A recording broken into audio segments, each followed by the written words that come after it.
get my. Yeah. I'll wait for you. I was freezing before, but I guess I can take my photo. I'm still freezing. All right, Mr. Frick, I think we're going to be ready as soon as Sarah makes it back to the table. Laura's back. Where are you? She's on her way. Okay. Just a little more running today.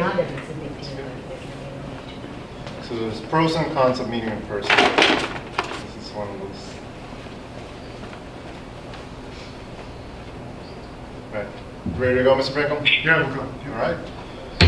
We have a quorum. We're going to get is that Joe?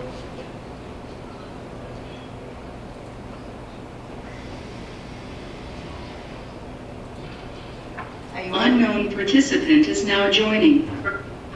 You there, Jill? Yes, I'm here. Thank you. Okay. So now we have 7. So this is the April Board of Trustees meetings, even though today's May the 4th. But this is our April meeting. I'm going to call the meeting to order. We do have participants on the phone. This meeting is being recorded and live streamed. And we're going to go into executive session after the open session of the meeting to discuss strategy with respect to collective bargaining, because doing so in open meeting may have a detrimental effect on our bargaining position of the board. And we're not going to reconvene after that executive session. To record attendance here in person, we have Roger Jarrett, Sheila Kelly, Bella Gorman, Laura Burgess, and Raul Porras. And on the phone, we have Jill Schaefer and Sami Sampath. I would like to appoint a timekeeper. Zach's not here today, he couldn't make it. Does anybody want to volunteer to be a timekeeper? I think it's going to be easy job. Roger will be our timekeeper today. Excellent. The first to go through the voting part of the agenda is the approval of the minutes from March 23rd, which should be part of your packet. Raul, if I could just remind you that. Yeah, and I will remind everybody, just like Mr. Frankel did, to speak to the microphone. Could I have a motion to approve the minutes from the March 23rd meeting? Motion to approve the minutes. Sheila. Second. Second by Bella. Do you want to call the roll, Sarah, since you have it there? I've not been yet, so. Do you want me to call it and then you? Well, is it better, Sarah, is it better for us to wait till Yeah, we can wait for you you. to get to make it easier? Yeah, just hold on 1 second, sorry.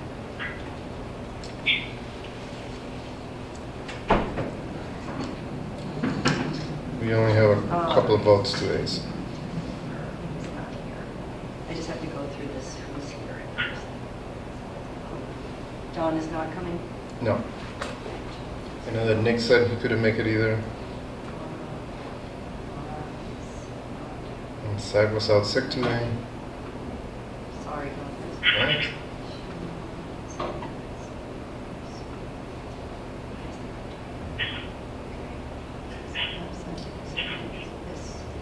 And I'm sorry, well, Sarah does that. I realized I skipped a public comment.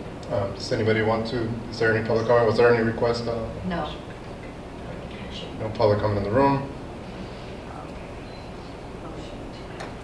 To approve the minutes. And what, Sheila?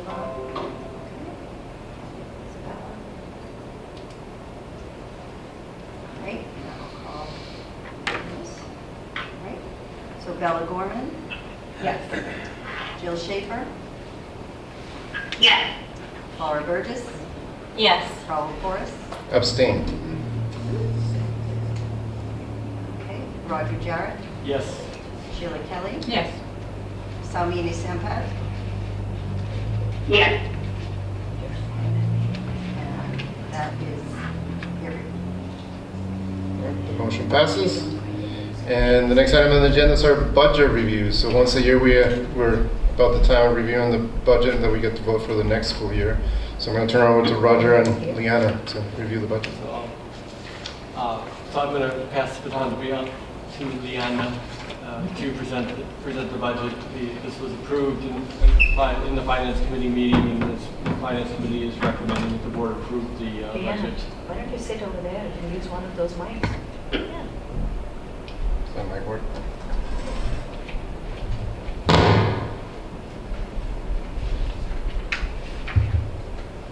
Can you hear me all right? Yep. Thank you. Okay, so we have the 2024 AMSA operating budget that we are presenting to the board for a vote. So here are a few assumptions that were made when we were preparing this budget. This is for operations only. Tuition, the most probably important number on the budget, was calculated using the above foundation rate, assuming a flat rate based on the second quarter of 2023. The foundation rate assumed a 2.7% increase based on the 2023 percentage increase overall. And the facilities rate remained flat at $1,088 per student times our 966 students. Salaries are projected based on a 3% cost of living increase for all faculty and staff. And I just wanted to note that this budget doesn't include any expenses related to the building purchase. So here is a brief snapshot of the budget. As you'll see, there is $17,777,000 in total revenue projected, and we'll go into the details of that in a minute. As for expenses, the biggest line item there is the salary and benefits. Total expenses $17,462,000, leaving us with a projected surplus of $315,000 for the year. So a little more details on the revenue. Revenue consists of tuition. As I said, that's the biggest number, most important number. We're budgeting that at $16,111,000. And then other items that comprise the revenue are grants and donations, which exclude capital campaign funds. Those are recorded on the balance sheet, not on the profit and loss. Student programs, which includes like field trips and clubs and things like that. Food services, athletics, rental income from our tenants, student transportation, and some miscellaneous other expenses. So total revenue again is $17,777,000 projected for next year. For the expenses, as I mentioned before, salaries, taxes, and benefits, that's the biggest expense that we have.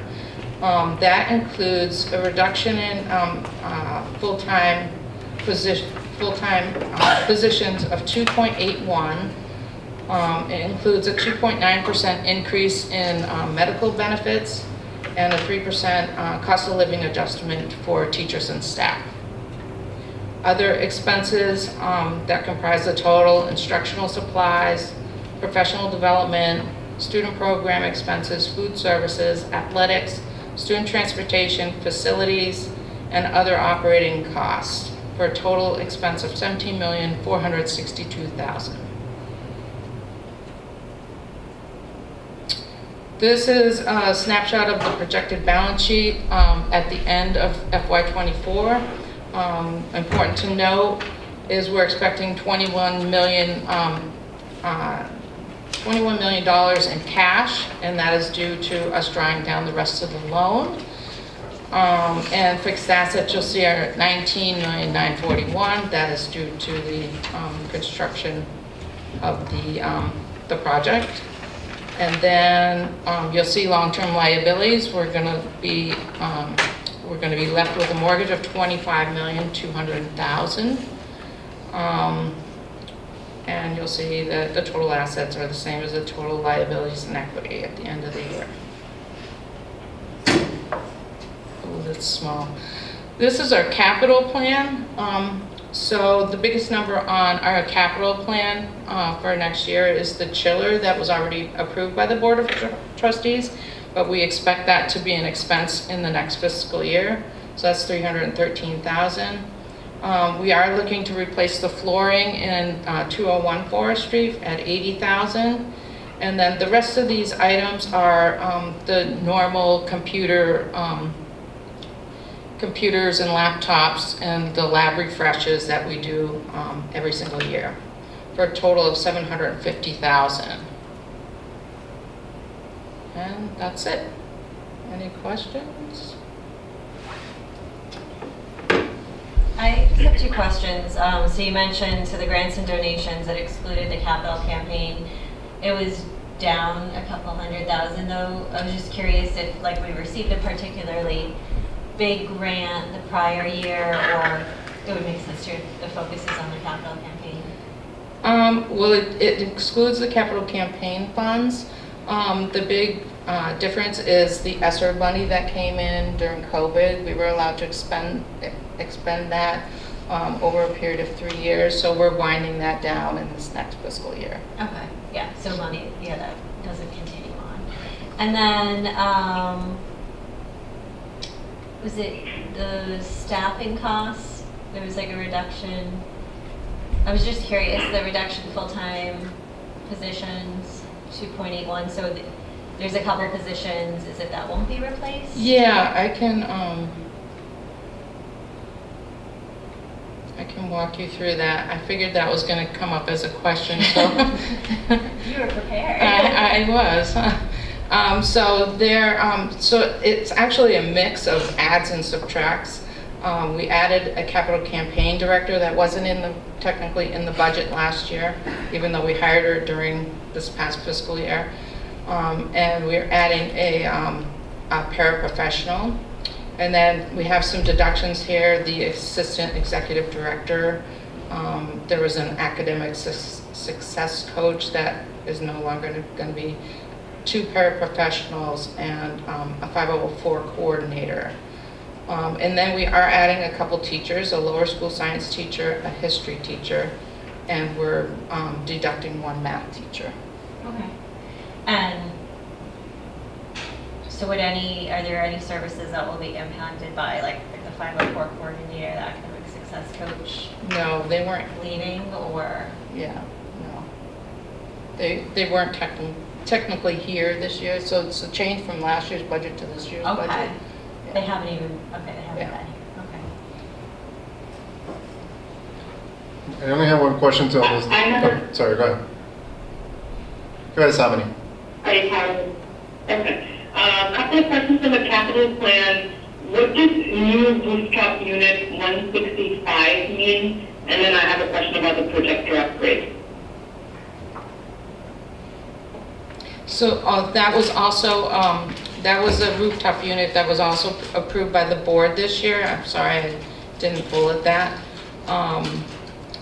So that was approved in this school year's board meeting, but we're expecting that not to be installed until August, late July, August.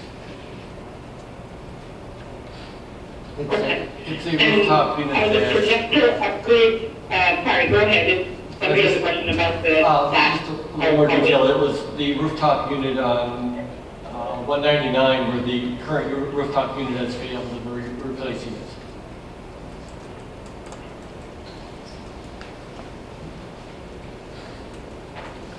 Samini, you asked about the projector upgrades. What's the other? Was that your other question? Yes, I'm sorry, I wasn't sure, Rod.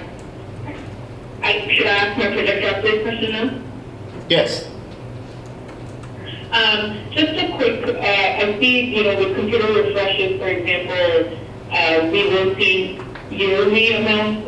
Are projector upgrades like that, in that, are we just doing them in 2 phases and then they'll fall off for a bit, or is it something we would expect yearly? Yes, that is just like the lab refreshes. We update the projectors every year, a certain group of them.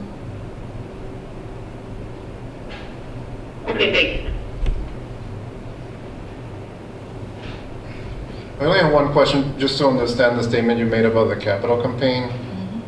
So did you mean that it doesn't show up as revenue in the year, but it shows up as in the balance sheet as cash, or what? Yeah, so the capital campaign is recorded on the balance sheet, actually in the equity section, until it is released from the Board of Trustees.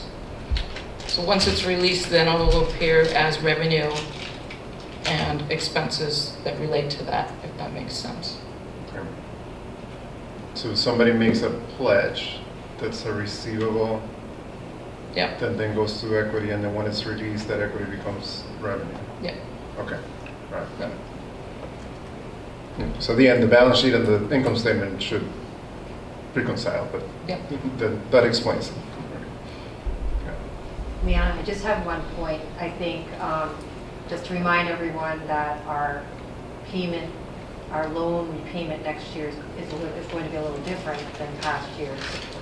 Maybe you could just tell everyone what that means, you know, what that is. Like, it's just more, it's going to be more because of, yeah. Yes, the mortgage payment is, so starting in November timeframe, we're going to need to draw down the full amount of our loan. And then at that point, we will be paying principal and interest based on the full amount of the loan, Right. which is substantially higher than what we're paying right now. And I think if you go back to your first slide, This one? I'm sorry, the second slide. This one? Yep, that facilities increase. Is that expense, is that loan repayment built into that number? Yes, Okay, that's why we see a 24% increase. correct. Yeah, I just wanted to point that out. Thank you. It will be totally worth it. Yeah.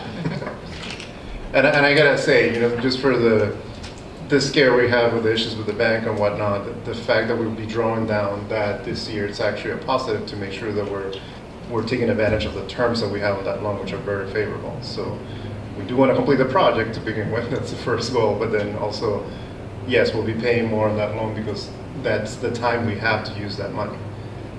So I know you guys know better than I do, but it's worth saying out loud.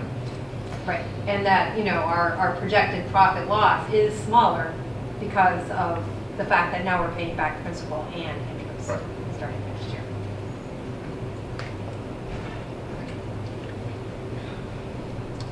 Any other questions for finance or for Leanna?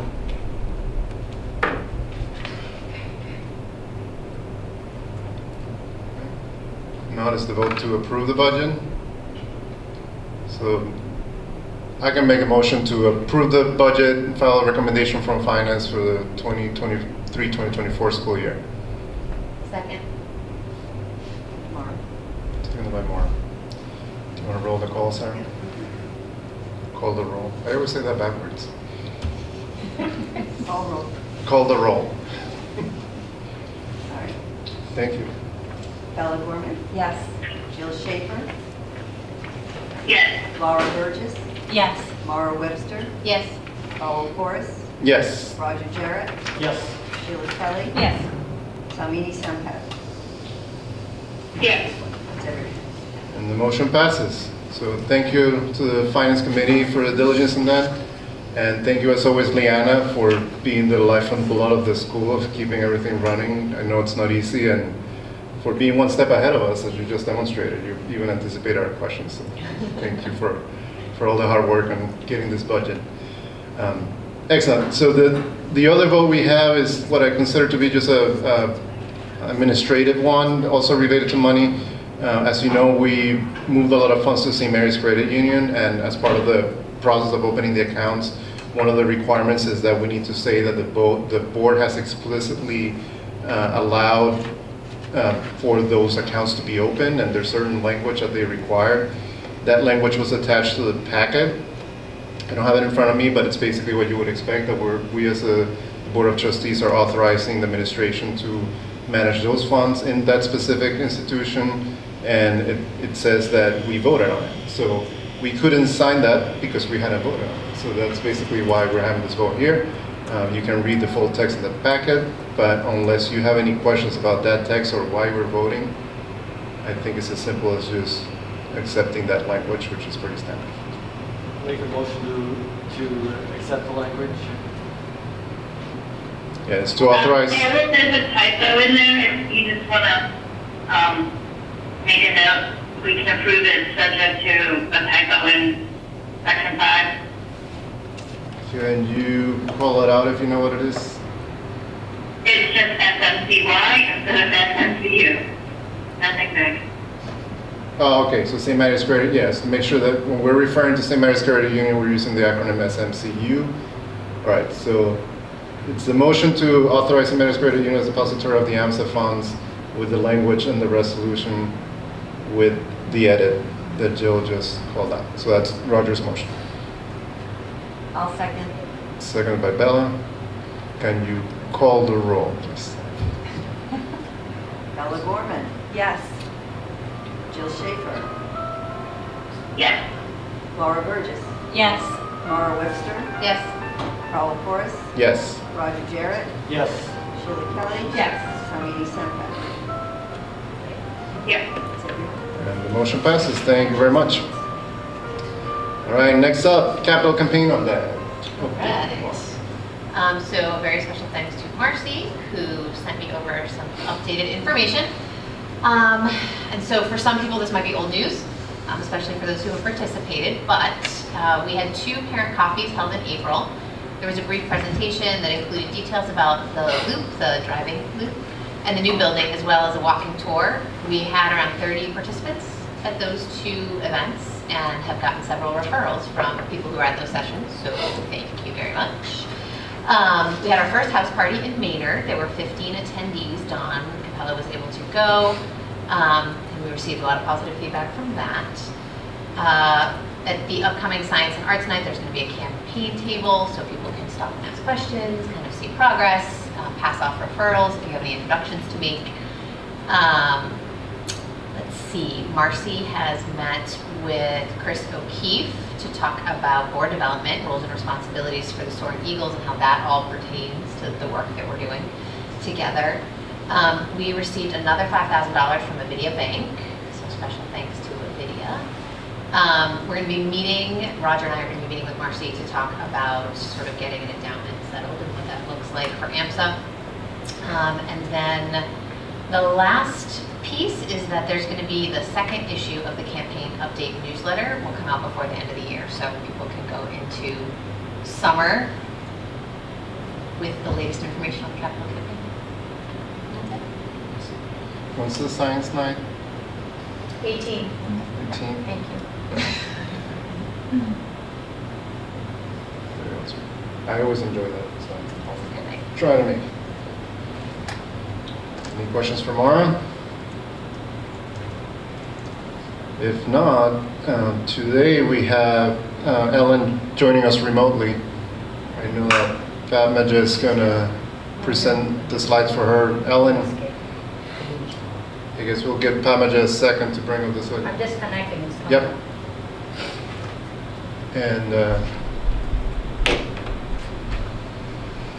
as soon as that comes up, I'll turn it over to Ellen now.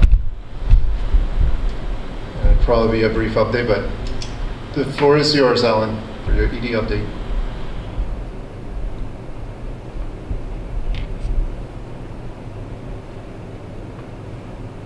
Can everyone hear me okay? Yes. Yes. Okay, wonderful.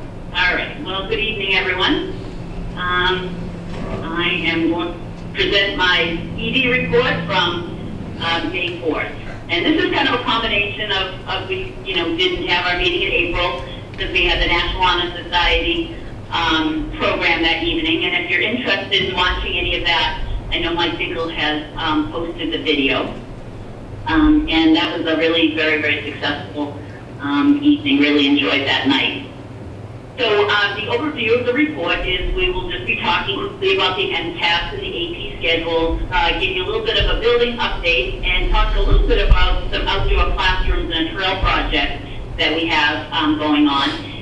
The weather wasn't great this week, but we have had some really nice days, and the kids have taken advantage, and the teachers have taken advantage of that. And then we're going to talk about some upcoming events because this is a very busy time of year for everyone at the school. So MTAS, we have lots of testing going on right now. Anything that's in blue with beige words and dates, that's already passed. Sarah Snow is our MTAS master. I mean, she just runs this and gets everyone organized. And I can't even tell you what a puzzle it is.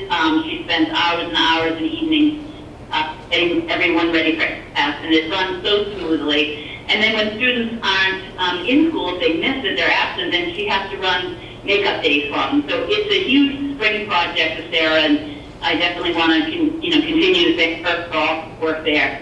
We do have 3 days coming up, and of course the all-important 10th grade MCAS coming up on May 16th and 17th. And then the 8th graders and the 9th graders, they have science, with the 9th graders being biology, and they're always the first week in June.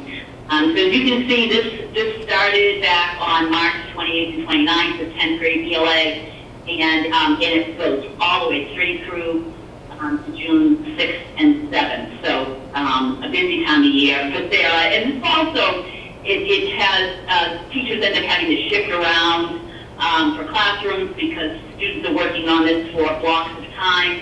And it is a disruption to the schedule. Once again, Sarah just has just a masterful job doing that work. We also have AP exams that started on Monday. In the beige, you can see those are the exams that have already taken place. Tomorrow we have European history and microeconomics, and I have the distinct pleasure, actually, of being one of the proctors for the microeconomics test. There'll be 3 of us. And so we all were pitching in to try to help Kate get through these exams. 75 kids taking microeconomics, so it will be a lot of fun to do that tomorrow afternoon. And then you can see we have the calculus exams coming up: English, physics, Spanish, biology, French, and Latin. So looking forward to all of that. And just those of you who maybe are new or listening in from Facebook, we actually get MCAS scores come to us. We get a first little raw look at scores in August, but those scores are not released to families, and we can't release them until October. You'll see that as you get into the fall. And then for the AP scores, they get released typically mid to third week in July, and usually that is included in the August or September board report, depending on timing. So here's a little bit of a building update that we have.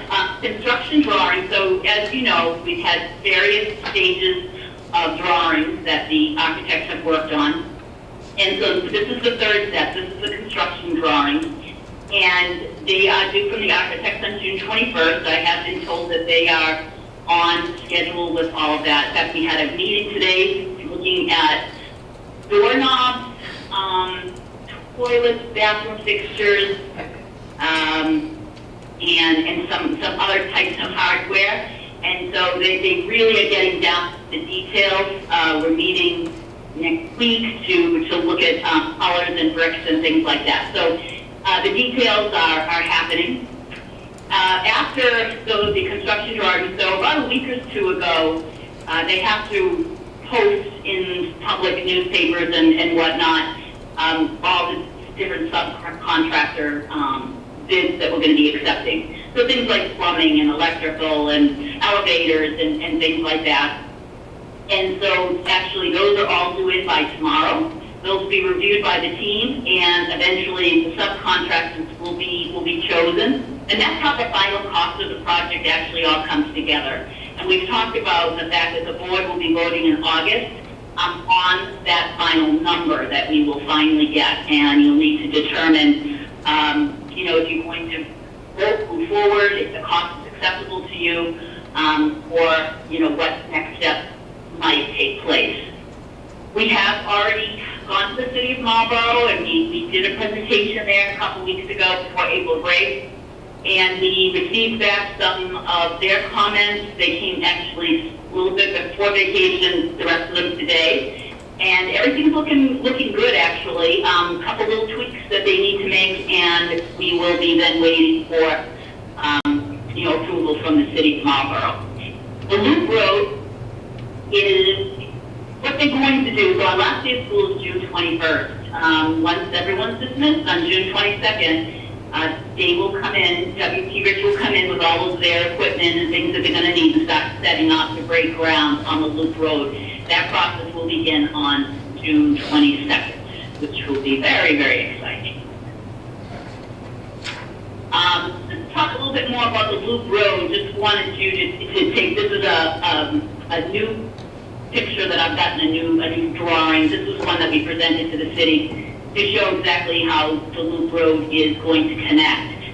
You can see with the blue arrow, for those of you who are familiar, actually, you can look right out the window of where you're sitting right now, but you see the current walking path, and it's quite a significant hill, actually.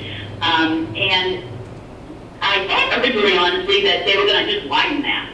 But that won't help with the grading, and it's too steep. So what they actually will be doing is, as we've talked about, is creating that retaining wall off to the other side where the orange arrow is. And that loop road there, that connection, will connect the driveway behind 165, excuse me, to the parking lot, the static parking lot behind 199. I'm going to show you another drawing that's going to show you how the routes around the building are actually going to go with the cars.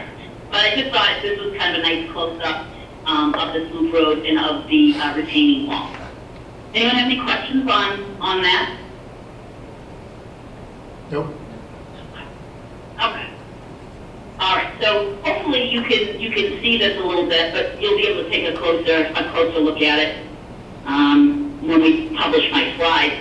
So you can see, all of you know where the 165 building is and how we are changing the way the traffic flow, the traffic pattern. So the pink line, dash line, and solid line, that's where the parents will drive. And also if you're a junior and you're going to park in the back lot, you'll also go in this way. But so we will have someone out directing traffic now. It will be at a different entrance. There'll be a new sign there that says AMSA. They are talking about what the sign is going to look like exactly now. But if you're a parent, you're going to follow that pink line, and you're going to have two rows of traffic coming in, and up and around in the back. Now, if you are a high school parent who's dropping a child off at the 199 building, you're going to take the inner loop, and you're going to drop off right there at the high school. And if you're someone who's going to be actually dropping off over to the middle school, you'll take the upper pink line, and then both lanes of traffic will come down into by the lower school building, and we'll have a drop off there as well. And then as they leave, they'll exit actually the same way they exit in the morning right now. You'll also notice the bus lanes. The bus lane right now is a single lane, and it will be a double lane once they're done. And those buses, they're going to come in currently exactly the way they do right now. And this has to do with the traffic study that MDM performed, which tried to kind of spread out to make sure that the traffic is able to flow without getting stopped up. So one of the ways to do that is to take the buses out of the full loop and have them come in the way they do now. They'll have two rows there of buses. We'll have adults there that will help offload and unload those buses in the afternoon. And then they make a quick turn right out of the school by the 165 building. Now, I'm not sure if you can see the drawing, it's close enough for you, but there's another area. And if you walk out by where the buses are now, where the senior parking lot is, you see that there's something, well, sort of a little bit like Cape Cod, that the buses have to go around. Now, in order to have those buses not veer way into the parent incoming lane, we're changing the shape of that just a little bit so that there's a nice, smooth way for the buses to come out and not interfere with incoming traffic as they head out. And the same thing with seniors. So seniors with a little blue line that's running close to the yellow line. The seniors will also come in at where they usually come in right now. And then that's their fun parking lot there. If you've been on campus this year, you've seen that the seniors have painted that. That will be a tradition that next year seniors will do as well. But they'll come right in there, and they'll be able to park in there in the morning. This obviously is going to change the number of adults out there and the duties and all that, and I know that Dan and Anthony, our deans, were already working on that. Any questions about what the traffic pattern will look like? would just add to this that, you know, obviously this is what the engineers, the traffic engineers have suggested after they've done multiple, you know, counts on the traffic and how it moves and when it's the busiest on campus and when things lighten up. But this, you know, this could be something too that is tweaked and changed depending on how it actually flows once we get back in the fall. Yeah, and Ellen, just to state the obvious, what this means is that all the space in between the buildings is pedestrian, which means that Yes. after this is done, the students will be able to move between the buildings without stepping on a road. Well, no, the road is still going to be there because we don't have enough money to pull the road up. Right, I meant it's an active road, I should say. Yeah, the parking is still going to be there, but we're going to be sure that the people that are parking there are people that are staying all day. So there will be more staff parking there. And that's because until we can expand the parking, like, do you see where the senior student parking lot is way at the bottom of the picture? Eventually, that will add on to that parking lot, so it will be about the same that Vortex has. But until that is done, we can't afford to really lose that parking that's in the middle. Okay. But that parking won't be moving during the day, and the students should be able to move freely, and that will all be a pedestrian area.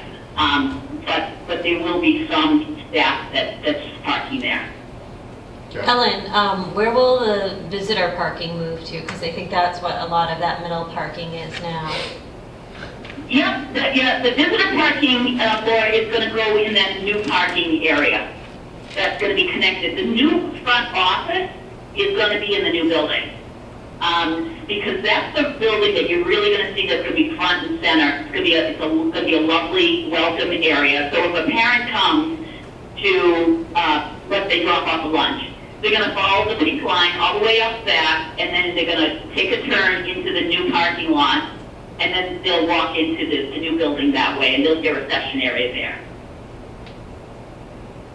There's 30 spaces there.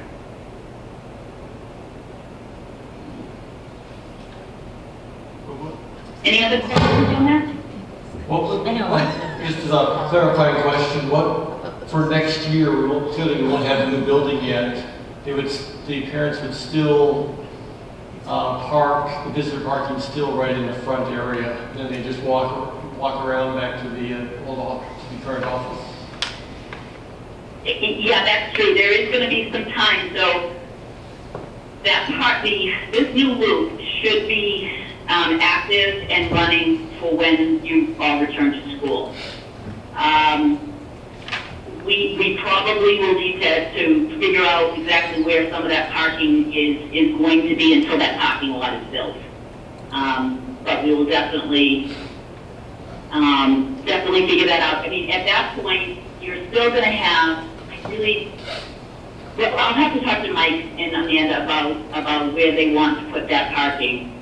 There'll have to be other visitor parking, and I prefer that it not be, well, I won't be there, so it doesn't really matter what I prefer. But I would rather not have a lot of cars moving in that area. I mean, the whole point was to not. But they will start digging that up right away at the very beginning of September. So perhaps at the top of that, see where the dashed line is on my left-hand side, we could put visitor parking there. And then folks would have to walk over to Kathy McLaughlin in the lower school building or to Sandy and have more stable parking in between the buildings until we get the temporary lot made. So you know, a working process where we're still evaluating, especially exactly how things are going to work and parking for next year. But there is plenty of time for that. Any other questions on that? We do pick up parking spaces. There's about 15 more than there is currently. So we do pick up some parking, and hopefully that's going to point enough. So we talk a little bit about outdoor classrooms and a trail project that's actually been working on for a long, long time. I will say that, huge thank you to this project, Lisa Tebow, Christy Jagowski, Mark Vital's been working on this, and this is something actually that's been in the work for, a year and a half at least. And so we're pretty excited. We're making some real progress, and there's also a number of students. This is going to be, this is part one of a two-part report, actually. There's more information about this that I'm going to give out to you next month. And we'll talk about all the different students who have been involved. There's been a number of Eagle projects involved in this, and Girl Scouting projects as well. So I will get into more details next month. But there was so much information, I thought I would split it in two. Well, first of all, we had some lovely days, not this week, prior to break, and just thought that this was terrific. I love seeing that the staff taking our students outside. You can see in the top, that's Rick Rowe with a group of his math students.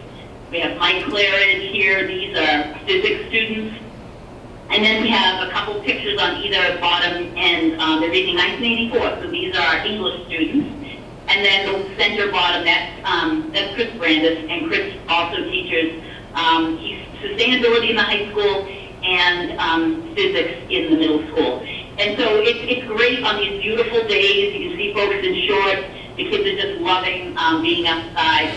And I think it gave everyone hope that the good weather is around the corner. But that is just the beginning. But I did want you to know that we do utilize the outside. There are some other tables and it's been a painted blackboard on one of the walls by the 165 building.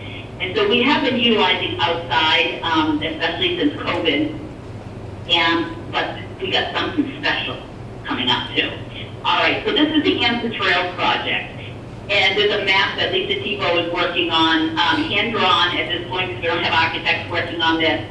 But there's going to be a whole loop behind the 199 building, and it will eventually be long enough, once it's all connected, once it's all completed, to be a cross-country loop that the cross-country students and Mark Vital will be able to use in the future. But there's a lot of work that needs to be done for that, and we're going to review some of that. So we're going to talk about these specific parts, but they're creating kiosks and benches and classroom space outside, which has all been organized by Christy Jagowski for. He has a whole sign-out process so that teachers know when these spaces are open for them to teach. There's whiteboards out there and equipment.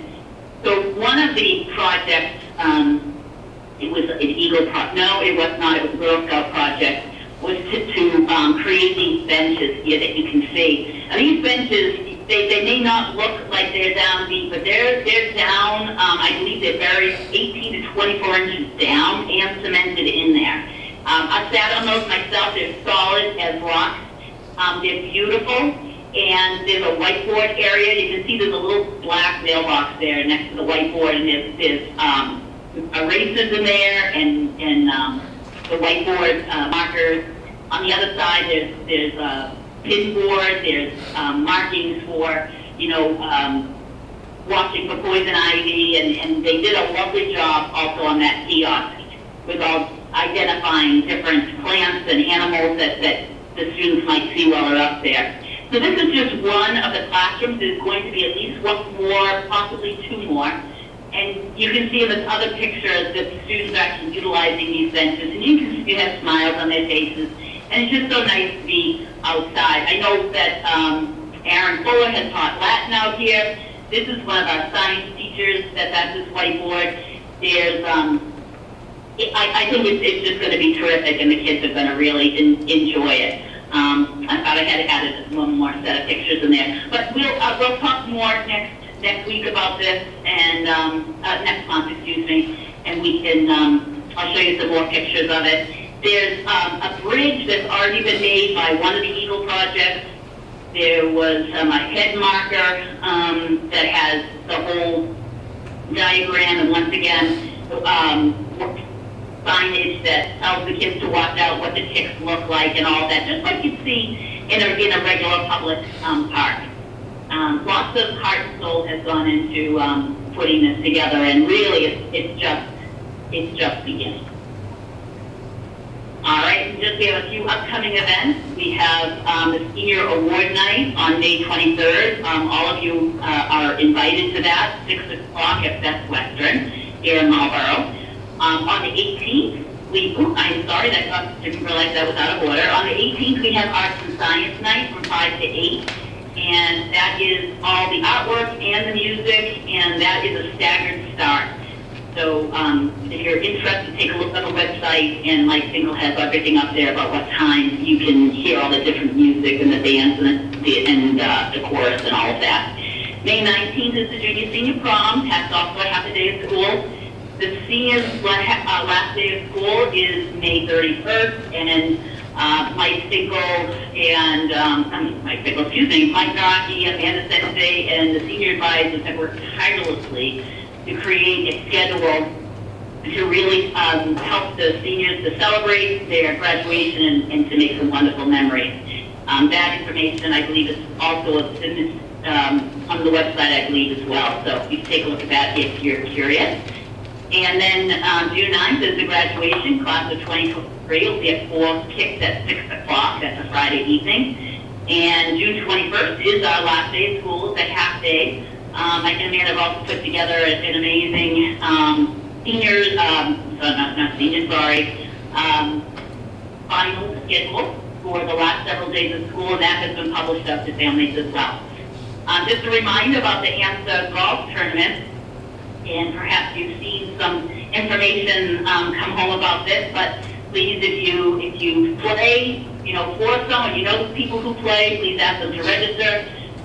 If you or someone that you know would like to sponsor the event, and they're also looking for raffle and donation items that all can be dropped off to Kathy McLaughlin in the lower school office, and just label it as golf.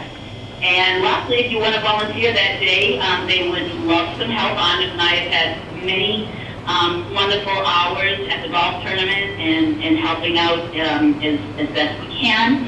And it's just a wonderful, wonderful, beautiful day. And then just, a reminder to keep those referrals coming to Marcy and to continue to share the good news of AMSA and all that we do with our students and the opportunities that we provide and to help us reach the goals that we have to continue to build out this campus over the next 5 to 10 years. It's going to take a lot of endurance and a lot of time and a lot of real targeted efforts to be successful with the capital campaign. And so if you are able to make a donation yourself, but also to help on to referrals, we would be very, very grateful. Anyone have any questions on anything? No questions, but I love the outdoor classroom space. That looks amazing, so that's really exciting to add. Oh, I'm so glad to hear that. I know it's so exciting. It's just absolutely beautiful. And Anders and I have definitely walked down there a few times. It's just peaceful and beautiful. You can hear 495. That is very true. But if you really just try to lose yourself in the area, you really can. There's 2 big ponds back there, or 1 big one, 1 small one. And I think it's just years and years of wonderful experiences for our students out there. And they can learn all kinds of things while they're there. So I'm glad that makes you happy. It's beautiful. I'm going to add to that, not only that, but also the trails. It's another example of how much we do with what we have, which is worth highlighting. Yeah, absolutely. And while on that trail, we've worked very closely with the city of Marlborough. It does come, very close to, I believe it's Richard School that's behind us there. And that will be opened up, on the weekends once that trail is put in for folks within the city as well as a collaborative effort. And we worked with, there's a woman named Priscilla, and she is over the environmental committee in Marlborough, and a number of folks at the school have worked with her. So very, very exciting and really school initiated, and all the blood, sweat, and tears has all been provided by folks inside the school too. I'm very grateful for all they've done. Thank you. And that's all I have for this evening. Thank you very much, Alan. Any other questions for Alan? All right, appreciate it. Thank you for joining us remotely, and as always, a great, exciting thing to see everything that's happening at the school. Sure, I will be here for the rest of the night. I'll just be listening in. If any questions come up, I will be right here. All right, thank you, Alan. Thank you. All right, next up, parent rep update, Laura. Yeah, I'll start. Unfortunately, I couldn't attend the family forum today. I was at a conference, so I don't know if any urgent or questions were brought up there. But if there is a recording shared afterwards, I will definitely watch it. Just a couple kind of thoughts, comments have come my way. I think the good news is that parents are becoming more aware of the capital campaign, the construction plans and things like that, because I've been hearing a lot more conversations and questions about that. Along with that, I have heard questions as well as like, how are we paying for this? And how is this all going to work, or how are we fundraising? And I've been educating families about the wonderful addition of Marcy and that overall plan. But hopefully, did you say a newsletter is coming out? There'll be another newsletter, campaign-specific newsletter. Yeah. So hopefully that update will be good, because it seems like that's where a lot of the questions are around, is how we're paying for this. And then the other kind of recent things I've been hearing, and this could partly be because, again, I live more in the lower school world right now, and I talk to a lot of those parents. You know, there's a thing at the lower school, the advisories, where, I'm not going to say, I'm looking at Bella because your son would know it as well. It's their, it's not homeroom teacher. Yes. Yeah, yes, DS teacher. I think it's every 8 days or every 2 weeks. There's different sort of wellness, emotional well-being kind of topics that they're supposed to cover. And some parents have always said the intention behind it is good, but the execution runs into issues, because some of these are sensitive topics for students, depression, LGBTQ plus issues, things like that. And you know, the people leading conversations about it are trained as teachers in certain subject matters, but not trained as facilitators to deal with some of these sensitive issues with the middle school students. So, you know, some parents have heard feedback from their students of interesting conversations that have happened around some of these topics that they didn't think was either ideal about the topic or the best way to discuss it with middle school students. So I think some parents would just love a little bit more review of that program, and you know, what's the training that goes into you know, when a teacher's going to lead discussion on these topics and things like that. And that's the bulk of what I've been hearing about lately. Thank you.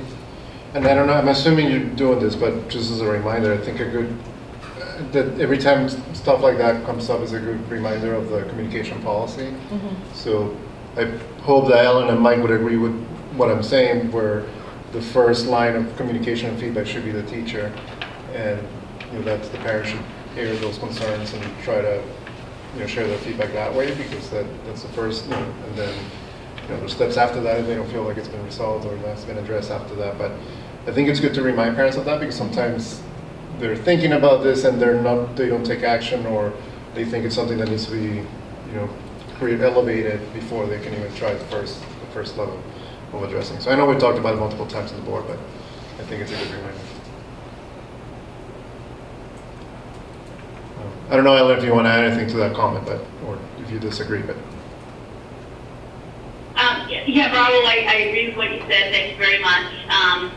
If it's something exactly what Raul said, if it's something specific that happened during the particular conversation, yes, right, you can talk right to the teacher with concerns.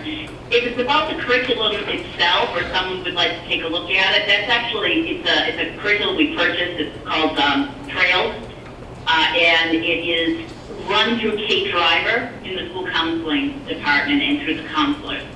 So if there's a question about the curriculum in and of itself, which I think actually is quite lovely, the curriculum itself, I'm not sure exactly how sometimes conversations can happen spontaneously in a classroom setting with a lot of different students in there, but they should reach out to Kate.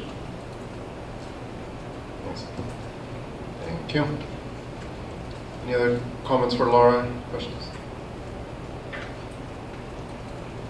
All right, so we don't have SAC here in the room today, so I guess we're going to skip faculty updates. Unless any, There is a, do you submit a? next week will be an election for the faculty rep. That's the only thing. Oh yes, so I had it in the items for later, but both the parent rep and the faculty rep are annual positions. So our next, well, depends on what we talk about how we're going to do the next board meeting. But in an annual board meeting, we accept the nominations for both of those positions.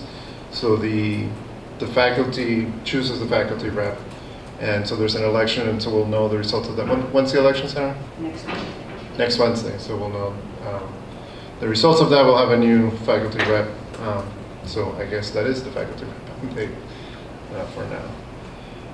And for the parent rep, it's the PTO, and yeah, Laura was asking about that, and I guess we'll connect with the PTO on that appointment. So you can come back for another year. Sure. But it's their choice. Excellent. So we move into chair business. So I'm going to start with fulfilling at least the beginning of a promise that I made to everybody, but particularly to Pat, that we were going to follow up on the strategic planning on a quarterly basis. So it is the quarterly update for our strategic planning. And what I thought was helpful, because I think a lot of us thought that what we covered in that meeting was very helpful in clarifying our role as trustees and how we set goals and how does that compare with the administration goals.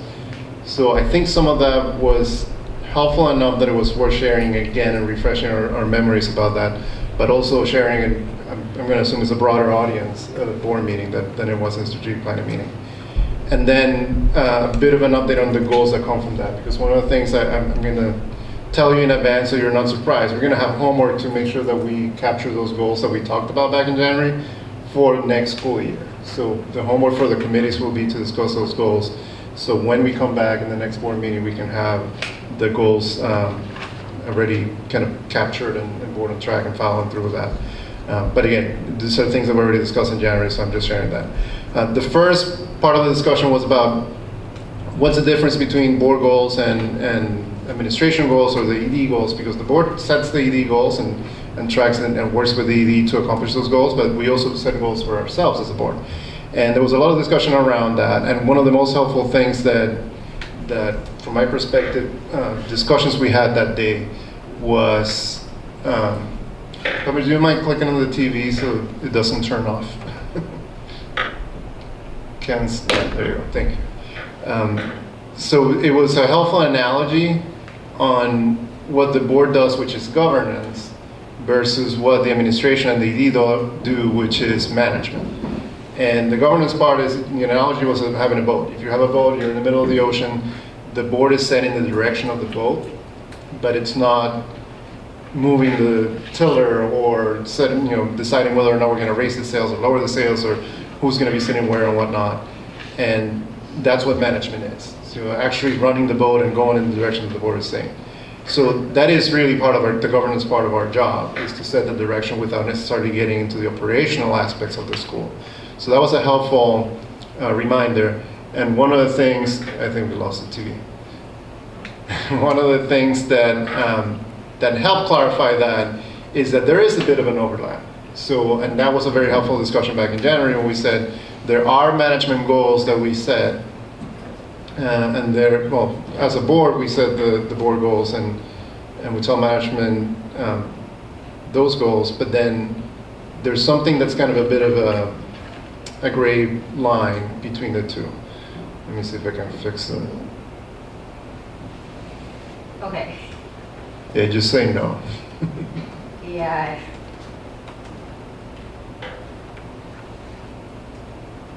So that bit of an overlap is something that we deal with on a regular basis.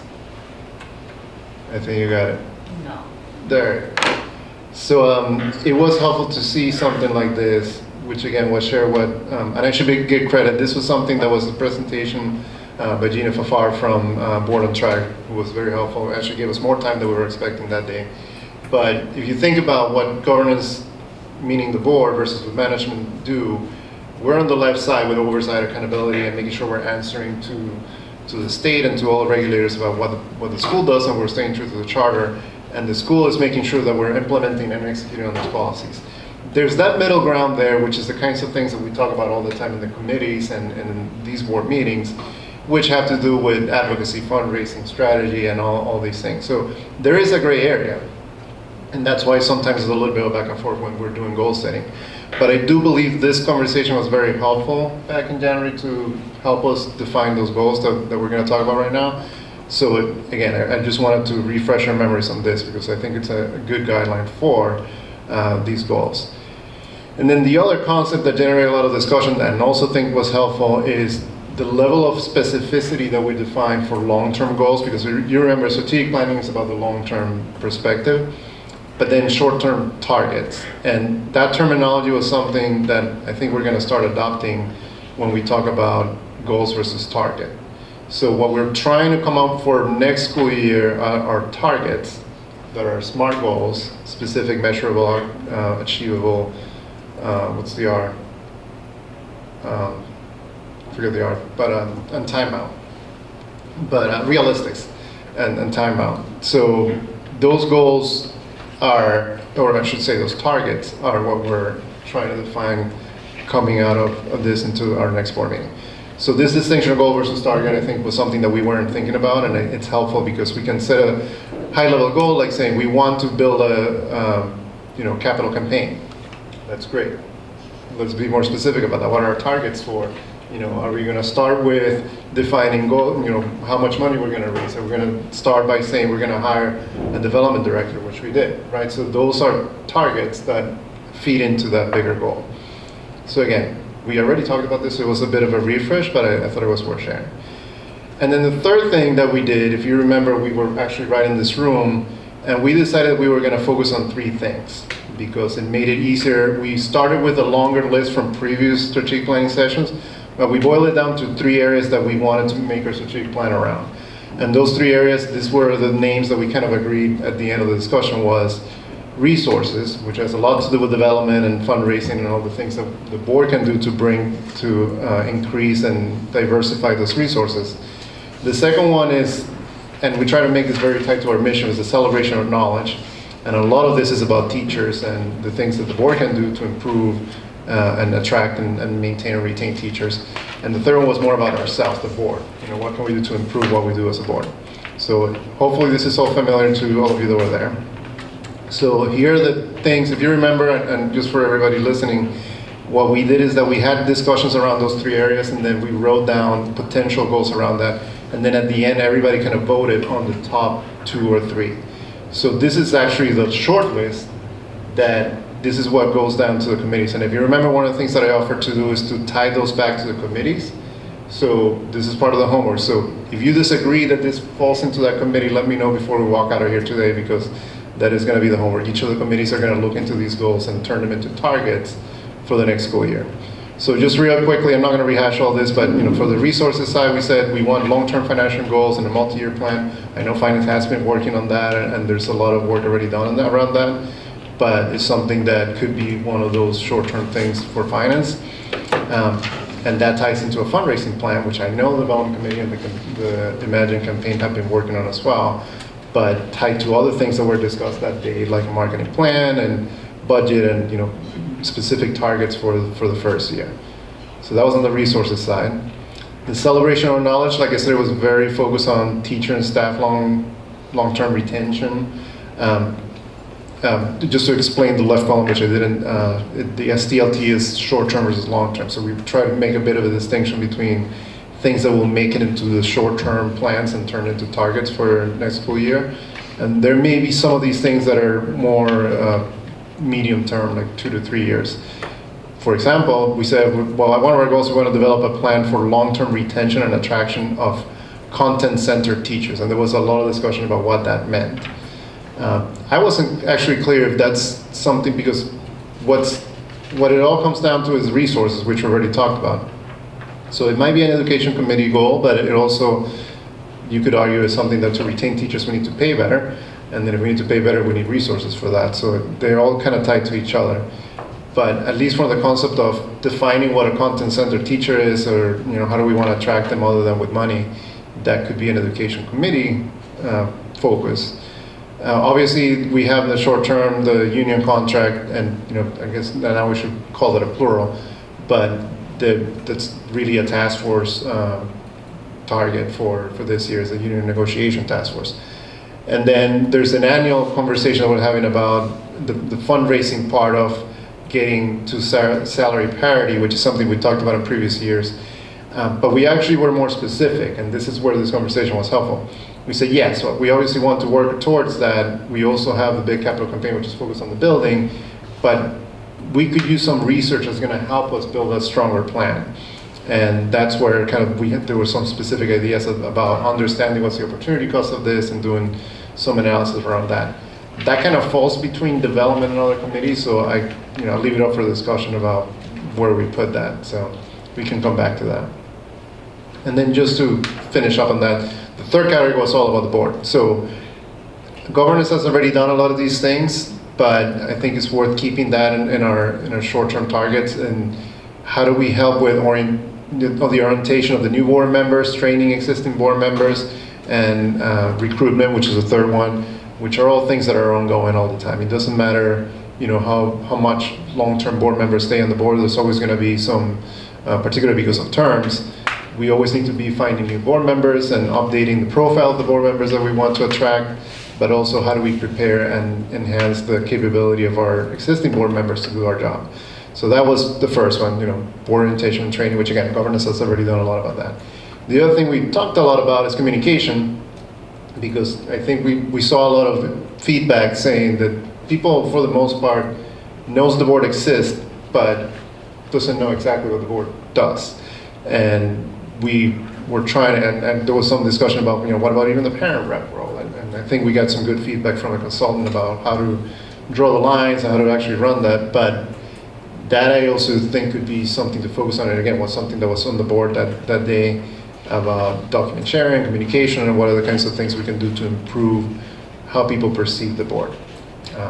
So these are mostly governance, but I will definitely, it could be something that we work on together.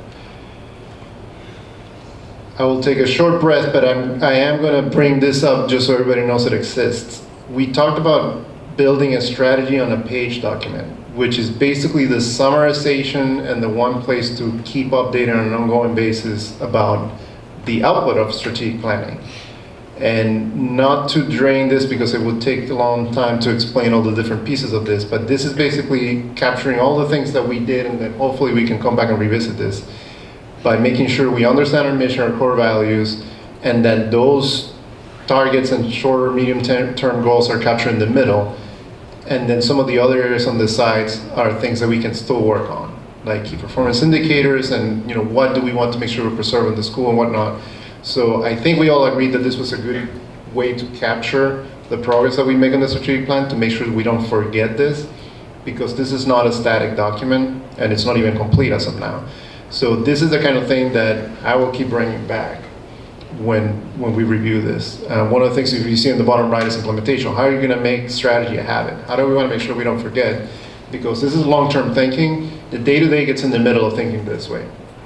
So we need to force ourselves to think this way, which is why we're here in May talking about something we did in January, right? So at the very least, I can answer one question, how are we going to have a cadence about this? We said we're going to do this quarterly. So this is the first time we do this. Next one, based on the board schedule, we're scheduling to do this again in October. Doesn't mean that we don't think about this between now and October.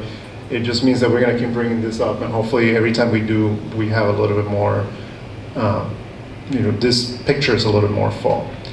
So here's the next step that I'm proposing. We can definitely discuss different approaches, but those goals that I shared earlier by committee should be discussed in the committees. And they should become targets for the next school year, which in our next board meeting, I would assume every committee will meet between now and the next board meeting. And then in the next board meeting, we will say these are our goals or approve those goals. We'll track them on Board on Track, which is something that we have been doing consistently and we think is a good idea. And then we'll set those up by the end of the school year, so by June. So come July, we know what each committee goals tied to the strategic plan are. Sounds like a very simple thing, but I'm sure it's going to require a lot of work between now and then within the committees. So any reactions to the homework? I know people love getting homework, but... I think that's a very aggressive schedule. Okay. Now, just to be clear, we're not starting from scratch. No, but right? So to have a discussion in the committee and define what our goal is for next year before early June. Typically the committees will have one committee meeting, which there are other things, especially thinking finance, has other things that we need to discuss. Okay. So I'm worried that given in 1 hour, would the committees be able to have the necessary discussion, be able to create the goals for next year? Okay. So we can start the year and then vote on the goals on the first meeting of the year. That's, we've done it before, so it's not like we have to wait until we have goals to start the year. May I ask a question? Of course. If you are planning for 23-24, I think it is, I like your idea about doing it now so that, like, even though it takes a little bit of time right now, but it will help the rest of the committees to follow through and plan for the next year, so that when the strategic meeting comes back again, you're not repeating the same thing over and over again. So there will be some targets that we can come up with and start working towards it, and then measure the success at that point, rather than just saying, I know there are priorities, but we have to prioritize this too, or else we're going to the drawing board always. Yeah. That's okay. Yeah, no, I was just going to say, I completely agree with Padmaja. I mean, I think some of the fundraising, some of the development committee goals are easy enough for us to tackle next week in terms of getting the ball rolling. Fundraising goals, we've got a capital campaign going on, right? So we already discussed as a committee our goal. We have different dollar amounts, right, and different sort of priorities in that regard. But I just think in terms of coming up with a marketing strategy, these are things that we've been discussing. So from my perspective, I'm kind of excited to put some targets together. And just targets again, like yes, we use all the data we have, but I think that when it comes to these committees setting goals, sometimes when we haven't necessarily set targets or goals specifically for a while, just set something, right? Like give us a point based on what we've talked about, the data that we do have. Because I mean, I think all of us can probably agree with different experience of committees and boards, like we can all talk in circles about goals, but I think until we just pick something to go for, we don't go anywhere. Well, I'm going to, the idea of the targets was to make a small step towards the goal, right? Because you might feel like, well, that's not that much progress, why would we want to talk about something small? It's like, well, but it's progress, right? Yeah. The alternative is just thinking about this, oh yeah, we're going to get to China, but I don't know if I'm going to go east or west. Like, at least you're getting started towards that goal. So I appreciate the feedback, Roger. So I guess I'll put it as a challenge. If we've done it before, right? We say we're going to put things on Board on Track, and whether or not that has happened, I guess it's up for each committee to prioritize it in a way it's practical. And I think finance has already been doing a lot of that for the specific things that we talked about, like the plan and the decision for the building project and whatnot. That's already there. You're looking like you want to say something. No, I agree with Padmaja and Maura and Roger. I know we have a lot going on, but I think baby steps. I think putting pen to paper and just doing even some small things, like, for example, we've been talking about putting a framework together with Liana about what information does the board need to even make the decision to move forward with the construction project. Could be is a goal that we, that is a goal that we have to get done, we can put that on a piece of paper. Right, that is a goal that needs to happen, so that when we do go forward to try and make this decision, everyone has the information in front of them on whether they can, whether moving forward. And it could be a self-serving goal. I gotta say, I'm thinking of this just because of my professional life, where goals could be things that, hey, my life would be easier if this was in place, so it's not a surprise, right? So again, each committee will have to figure out what that means, but I do think, if I remember the sentiment when we wrapped up this session back in January, was having a framework like this will help us stay honest and accountable for going back to this. So whether we do it in 3 months or 4 months, it's still the same baby steps. I think I like that term. So let's take baby steps to make sure that the big important things, which is, by the way, the other thing that was a key takeaway from that day, everything should be tested against the mission. So if we cannot trace it back to the mission, why are we doing it? And that really was, sounds obvious, but it's hard to think about that when you're in the middle of, let's put pen to paper, like you said. So Also, if you don't test for it, you will not know what the outcome is going to be and what are the things we need to fix. right, exactly. So if you don't know where you're going, you might end up in a bad place. All right, so hopefully that was helpful, and I'm sorry for giving people homework, but I think as teachers know, there's a purpose for homework. So we'll hope that it will help us become better at our job as board members and providing that direction for the school. Any other comments?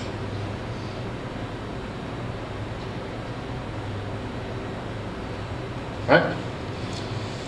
So that was the strategic planning update. Again, this is going to come back again. We'll talk next board meeting. The other one was a family and staff survey update. So Dawn's not here, but she's been leading that task force. As you may have seen, the surveys went out last week, I believe. So if you're listening to this and you haven't responded, take a look. It's very similar to last year, and we made it simpler, so it shouldn't be that onerous to go through the surveys. I'm expecting a lot of feedback this year, so I'm looking forward to it. And so next steps and expectations, it takes a while to gather the comments and filter them, so sometimes we look through and review in the board meeting the results, the quantitative results before we talk about the comments. So we may or may not do that, but just expect an update in the next upcoming meeting. Not necessarily the next meeting, but in an upcoming meeting as we collect the feedback. Do you know when the survey closes? Not off the top of my head. Is it a couple of weeks? Because it went out. It already came out. The staff survey just went out, and there were reminders that are going out frequently too. Like I already got 2 reminders. So if I remember from what we did in the past, which I'm not sure how different it will be this year, it's a couple of weeks. Yeah. Since it starts till it ends. So if it went out last week, it may be the end of this week or the end of next week. But that's just a guess. I don't know, Velen, if you're listening, if you know off the top of your head, but that's usually what happens. So if you haven't responded, please do. Excellent. So moving on to the committee. I'm here, Raul, but it's pretty muted on what the conversation is around. Oh, sorry. The question was when the surveys, what's the deadline for when the surveys were going to close? And I know they were sent out last week. I just don't know off the top of my head. The first one went out April 27th. Okay. So I know Lynn McCluskey is working on that right now. Obviously, we're working on the potential bus strike, and she's spending a lot of time on that. But yeah, Lynn's always on top of the survey. I don't think that's going to be a problem. Right. No, the question was just the deadline, how long it was going to be open for, but I don't remember the exact. It's okay. The email says May 7, 2023. Okay, so this week, so this Friday. Yeah. Okay, excellent. Thank you. But not this Friday. This Sunday. It closes? Yeah. Yeah. So you have the weekend to go over the survey. I don't know. One, I can't find mine, but I don't know if families have gotten a reminder either. I did get an email. but- Yes, I've seen multiple reminders for the survey in my email. So can you find yours? No. It comes from Panorama, so if you It search comes from Panorama. Panorama, it might have gone to the spam folder, so people have to set that up, like, Yes. that might be that message should go out probably. So it's the spam folder for Panorama, because Panorama tries to Okay. send other stuff too. I just have, when I search Panorama, I have an email on April 25th saying, hey, Yeah, a survey that's will be coming out. But Yeah. I haven't received any survey. Yeah, it says on April 27th, you will receive an email from Yeah. Panorama with a link to an anonymous survey. I never got it. They didn't. Yeah. I will say the parent one didn't come, and I've gotten it before, straight to my inbox. I So would there's expect- The correct address is like, it says Panorama Education Support plus AMSA I just at searched like panorama Panorama and I All didn't right. see it. Yeah, So that's- we'll look into that. I did Yeah. receive one that the subject was request for feedback, Yeah, and then it has a link to it. But we'll double check to make sure that they go out, and if there are any issues, then we'll let Lynn know, so. Yeah, no. I have it from last year. I have it from 2022, Yeah. but not from 2023. I got mine on May So, 2nd. well, No. Lynn often just has that go out several times, so I'll talk to her tomorrow, let her know. I know the staff got theirs, I saw it come into our inboxes, but perhaps it got a little glitchy on the parent side, but I'll ask Lynn to follow up and resend it. Okay. Would there be a possibility, because some parents who haven't received it at all, if it's set to close on Sunday, that doesn't leave a Yeah, lot we of probably time should to be extend it if it extended? hasn't. Yeah. So I'll reach out to Lynn, Ellen, we can Okay, talk about that. I'll copy it. okay. No, but thanks for checking, because otherwise we wouldn't know. There wasn't. I did receive mine, so I assumed everything was Yeah. fine. Yeah. I'm the same as you. Yeah. Okay. Good to know. All right, committee reports. Start with finance. Sure. So, 1 second, Raul, you Yeah. were gonna talk about the meeting, the combining June and May? Yes, I had that in the agenda later, but I can do it now. So Sarah had suggested that, we have the annual meeting, and, we're meeting now in May for the April meeting, but the question, I guess, is, should we combine the May and June meetings and then meet early in June? Is that what you were saying, Sarah, if I got that correctly? Yes. So how do people feel about that? And, do we need 2 meetings between now and the end of the year? Or do we combine them and meet early June? When we say early June, what date are we talking? Well, I guess we can be flexible if that makes a difference for your availability, but I'm just the thinking. week of the 5th? It could be the first or second Thursday in June. So either the 8th or the 15th? Well, I guess the first Thursday is the first, but yes, you're right.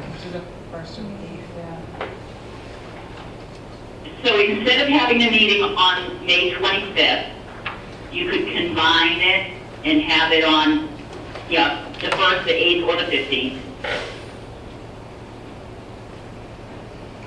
So I guess to deal with one question at a time, I'm not hearing big opposition to combining them. We good with, all right, so, Yeah. all right, we'll combine them. And now the question is the 1st, the 8th, of the 15th. And we don't have to answer it now, just if you have a quick answer, then we can go with that, if not. Part of me wants to say the I first. would Say the Yeah. first as well. The first? Because graduation is the 9th. That's a good point. Gets a little busy for some of us.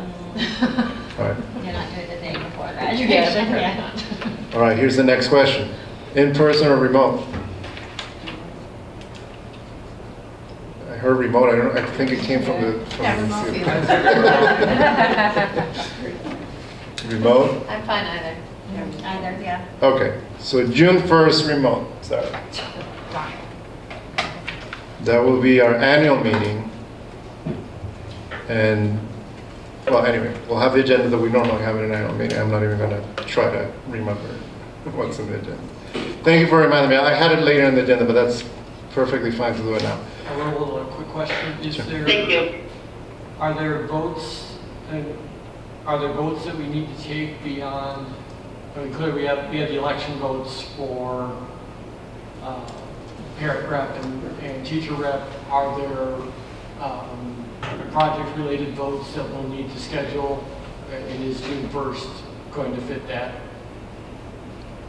So I don't know if you heard the question, Ellen. Is the... Yeah. Yeah. Yes, I did. I heard it. Sarah's probably the expert on this, but we will definitely have the teacher rep tied up. But if you're concerned about PTO rep, maybe Laura knows the timing on that, or you could go to the 15th if you felt. No, the question was more about the project. Would there be any votes needed for the Oh, project? the project. I thought Well, he you did. said about the new people coming in. No, the project, there'll be no votes that you'll need to do until we get all those bids back.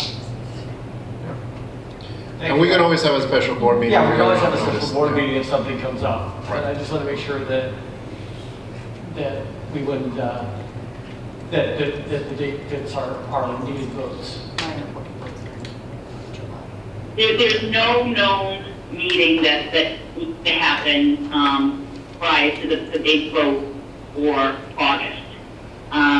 But, you know, as I mentioned to Raul earlier about this, July, the end of July meeting is a very important meeting because that's when Sarah needs to have the annual report approved, and there's the SOA plan and those types of things. So that July meeting is important. The June one, I think the importance of that is to make sure we have the PTO rep and the teacher rep in place. Also, I believe Nick will be rotating off, so we'll want to thank him for his service at that point as well. But I don't think there's anything else that's immediate.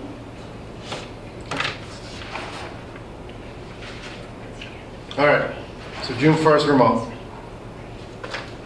Finance. Roger. Finance committee update. Beyond the budget, what we just voted on. Yeah. So our recent meetings have been devoted to the budget. Going forward, we have the big decision regarding the building project. We're preparing for that, for the August decision for that. We also are looking at implementing or modifying as needed, implementing our investment policy or modifying the policy and implementing that. And we had a very productive meeting. I just today with First Citizens and understood some more of the parameters around the loan and the project. That was a very productive meeting.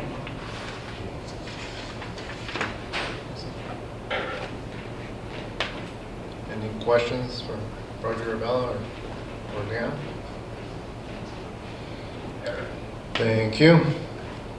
Now Roger's still head committee. Education committee, we met this week, discussed the results. Mike presented results from the Challenge Success Survey, initial results, and we'll be meeting again this month before the June meeting. Any questions? Governance. So governance did meet. Unfortunately, I was unable to attend that, so I don't know if I know Jill's on the line. I don't know if there's any update that anyone else wants to give. I'm just not comfortable giving an update. Jill, do you want to give her a shot? Maybe your memory is better than mine. Yeah, we discussed potential new board member, Peter Baxter. We skipped over most of the substantive stuff that we need to review to wait for Sheila's input. We discussed the need to review executive session minutes. I think we're doing that biannually, every 6 months. And I think that was it. Roger, do you remember anything else? Well, yeah, I'm trying to think. Yeah, I think it was pretty much it. We did talk about, board terms and the fact that we need to, as always, need to recruit more board members and the profile of that. But like you said, Peter, hopefully he's listening today because. And Evan, yeah, well, I did talk. This is more of an update. After the governance board meeting, I did talk to an alum that is interesting. I thank you, Pat Maja, for the recommendation. I always say that every time I meet an AMSA student, I'm impressed, and this is no exception. Evan, I'm not gonna. Can you say the last name? Prespolsky. Apologize, Evan, if you're I listening. might have butchered it too, but Yes. that's what I like to do. He is a graduate of the class of 2016, if I'm not mistaken. 17? 16. 16. Yeah. And works in cybersecurity, and he says that he has a passion for teaching, which is, I guess, a good part of the profile of giving back to the school. But I told him, I don't think I'm wrong in saying that it would be the first graduate board member, which is one of the things that we had said in governance that we're trying to, now that the school has been around for a while, it makes more sense to have, graduates come back in that capacity. So he's very interested, he sounded excited. So I encourage, so the normal recruitment process, the governance committee takes on the role of nominating committee as well. And so what we discussed in governance basically we talked more about Peter that day, but we shared his resume and his information with the committee. And then everybody in the committee is encouraged to reach out directly and talk to the candidates. But if anybody outside the committee wants to do that as well, ask me, let me know, and then I'll introduce you or with either of the candidates. They're both very excited. So I guess that's Peter. Well, there was some discussion about Peter Bacala as the parent of Brian Bacala, who's a teacher in the school. One of the parts of the discussion is that a conflict of interest? Is that okay? And as long as Peter recuses himself from any vote or discussion around negotiation or specific decisions having to do with teachers, it is okay. So we actually brought that forward. Is anybody uncomfortable with that? If there's anybody that has any issues with that, feel free to speak up. But that actually, Peter highlighted not only is he a parent of a teacher, he's a parent of a graduate because Brian was part of the Alpha class at AMSA. So it's a very unique perspective of having the history of the school since the first class, and obviously coming back and participating as a teacher. I do think that's a unique perspective that it's worth giving a shot. He was also on the governance board for other, the Special Olympics. And actually, he couldn't make this board meeting because he is at that board. Yeah. And he's a risk officer at a bank, so he's familiar with governance and that kind of stuff. And board dynamics too, which I think would be helpful as well. So I may be forgetting other details about governance, but you'll have our minutes to refer to if you miss anything. Is there anything else from development, Maura, that you want to add? Was the capital campaign covered at all? Capital campaign covered it. We are down to, the capital campaign is kind of getting up to speed. We're meeting quarterly, so our next meeting is coming Tuesday. Awesome. And I believe that's it for the agenda. So the next on the agenda is a vote to move into executive session to discuss strategy with respect to collective bargaining, as an open meeting may have a detrimental effect on the bargaining position of the board, and the board will not reconvene after this. Do I hear a motion to go into executive session? Is anyone else joining us? Is anyone else joining us, Roger? No. I'll make a motion. Motion by Maura. Second. Second by Bella. Ready, Sarah? Call the roll the call. Yep. Bella Gorman? Yes. Jill Schaefer? Yes. Laura Burgess? Yes. Laura Webster? Unknown participant is now exiting. Raul Porras? Yes. Roger Jarrett? Yes. Shirley Kelly? Yes. Samini Sampath? Yes. And that's it. The motion passes. Thanks everybody that tuned in. Thank you everybody in the room. See you again in June.